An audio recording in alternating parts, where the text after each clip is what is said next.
नमस्कार, मैं शालिनी और आप देख रहे हैं सम्यक महाराष्ट्र न्यूज। आइए बढ़ते हैं आज की बड़ी खबर की ओर। लाडली बहन योजना को लेकर आया बड़ा अपडेट। इन महिलाओं को अब 1500 रुपए नहीं देगी महाराष्ट्र सरकार। जाने वजह। महाराष्ट्र सरकार की एक खास योजना पर अब ध्यान दिया जा रहा है। इस योजना का नाम है मुख्यमंत्री माझी लाडकी बहन योजना, लाडली बहन योजना। राज्य के उप मुख्यमंत्री अजित पवार ने इस बारे में कुछ बातें बताई हैं। अजित पवार के पास वित्त मंत्रालय भी है। उन्होंने विधानसभा में कहा कि इस योजना में कुछ गड़बड़ हुई है। दरअसल कुछ ऐसे लोगों को भी इस योजना का लाभ मिल गया जो आर्थिक रूप से मजबूत थे। इसका मतलब है कि उन्हें इस योजना की जरूरत नहीं थी। अजित पवार ने कहा कि अब इस योजना को ठीक किया जाएगा।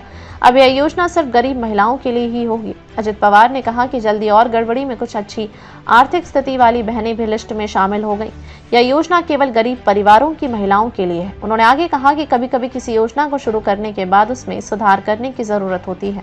हम भी इस योजना में सुधार करेंगे, लेकिन हम उनसे पैसे वापस नहीं लेंगे जिन्होंने इसे प्राप्त किया है। अजित पवार ने प्रधानमंत्री नरेंद्र मोदी का उदाहरण दिया। उन्होंने कहा कि पीएम मोदी ने भी लोगों से अपील की थी कि अगर वे किसी सरकारी योजना के लिए योग्य नहीं है तो उससे बाहर निकल जाएं।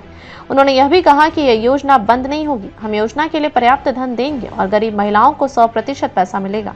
उन्होंने यह भी बताया कि एससी और एसटी के लिए सालाना योजना में 40% से ज्यादा की बढ़ोतरी हुई है। उसका कुछ हिस्सा लाडकी बहन योजना के लिए इस्तेमाल किया जाएगा। खबरों में अब तक के लिए बस इतना ही। फिर होगी आपसे मुलाकात। तब तक के लिए नमस्कार और देखते रहिए सम्यक महाराष्ट्र न्यूज। ऐसे ही लेटेस्ट अपडेट पाने के लिए हमारे चैनल को सब्सक्राइब करें और तुरंत नोटिफिकेशन पाने के लिए बेल आइकन प्रेस करना ना भूलें। यदि आप हमें फेसबुक या इंस्टाग्राम के माध्यम से देख रहे हैं तो हमारे पेज को फॉलो जरूर करें। धन्यवाद।